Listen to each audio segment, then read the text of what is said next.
हर साल यही होता है। ठंडी आती है, कड़ाके की ठंड पड़ती है, लाखों बेचारे सड़क के किनारे ठिठुर ठिठुर कर मर जाते हैं और हम लोग क्या कहते हैं, अरे भैया हम क्या कर सकते हैं, हमारा तो उसमें कोई दोष है नहीं, भगवान हमको भी करोड़पति बना देता, हमको भी बहुत बड़ा आदमी बना देता, हमको भी खूब पैसा देता तो हम तो भैया लोगों की बहुत मदद करते। हम कोई नेता थोड़ी हैं जो लोगों की मदद करें, हम क्या करें। अरे तो भैया खुद को देशभक्त काहे कहते हो तुम लोग? देश बनता किससे है? हमारे देश में मौजूद ये ईंट पत्थरों से। देश बनता तो जितने भी हमारे देश में इंसान रहते हैं उन सभी इंसानों की भक्ति करना ही तो देशभक्ति कहलाती है। अरे यार तू ये सब मुझे क्यों सुना रहा है? क्या पूरे देश की जिम्मेदारी मेरी है?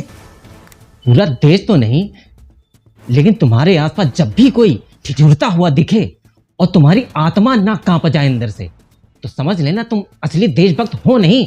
ये बड़ी बड़ी बातें छौंकना बहुत आसान है। जिंदगी भाषणबाजी से नहीं चलती जितनी बड़ी बड़ी तुम यहाँ फेंके जा रहे हो, समझे? बातों का कहला हम छौंक दे। लेकिन जिंदगी सिर्फ अपना पेट भरने से भी नहीं चलती। बस यही बड़ी बड़ी बातें छौंकते रहो और अपने आप को महान साबित करते रहो। बस हुई गवा देश की सेवा। बंद करो ये सब करना, बंद कर।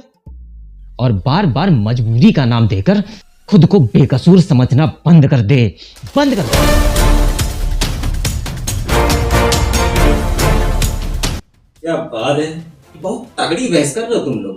तुम दोनों जैसा कोई फेंक ही नहीं सकता दुनिया में। अरे तो नंगा घूम रहा है, अभी तो बिना कपड़ों के क्यों घूम रहा बे? अरे ये सब छोड़ो, तुम दोनों ही गलत हो, क्योंकि तुम दोनों सिर्फ अपनी अपनी बातों को ही सही साबित करने में लगे हुए हो, खुद को सही साबित करने की कोशिश में लगे हुए, ना कि सही बनने में। ये बेचारा रजाई में बैठा बैठा सोच रहा है कि हम इसको गलत साबित कर दे, हम सही हो जाए, और तुम बेचारे जो है यहाँ ठिठुरे हुए बैठे और बोरा ओढ़ के और सोच रहे इसको हम गलत साबित कर दे, हम सही हो जाए। भैया ये ऐसा करने से कुछ नहीं होता, समझे? मेरी तरह सारे कपड़े उतार के जाओ बाहर, घने कोहरे में बर्फबारी में जाके नंगी घूमो जाके सड़क पे, तब जाकर उनके दर्द का एहसास होगा तुम लोगों को, समझे?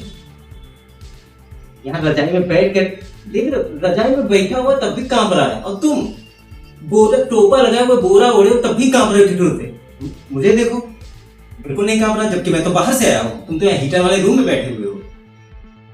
मेरे पे जब कपड़े उतार के बाहर घूमोगे ना, तब जाकर पता चलेगा कि जो सड़क के किनारे मर रहे हैं उन्हें कितनी ठंड, क्या उनकी तड़प रही होगी। और जब तुम लोगों को वो फील होगा ना, वो ठंड अंदर से काटेगी, निचोड़ेगी, तब तुम इस तरीके से बहस नहीं कर रहे होगे, सच में उनकी मदद करने लगोगे, उनकी मदद करने पे मजबूर हो जाओगे, समझे? जितनी देर से तुम लोग यहाँ बहस कर रहे हो ना, मैं 10 लोगों की मदद करके आया हूँ। आखिर में मेरे पास कुछ नहीं बचा, पैसे नहीं बचे, तो मैंने अपना जैकेट उन लोगों को दे दिया। सड़क पे नंगा चलता हुआ अच्छा नहीं लगूंगा, इसलिए बस ये थोड़ा सा बचा हुआ है। फिर भी मैं कांप नहीं रहा, तुम लोग तो रजाई में बैठकर भी कांप रहे हो।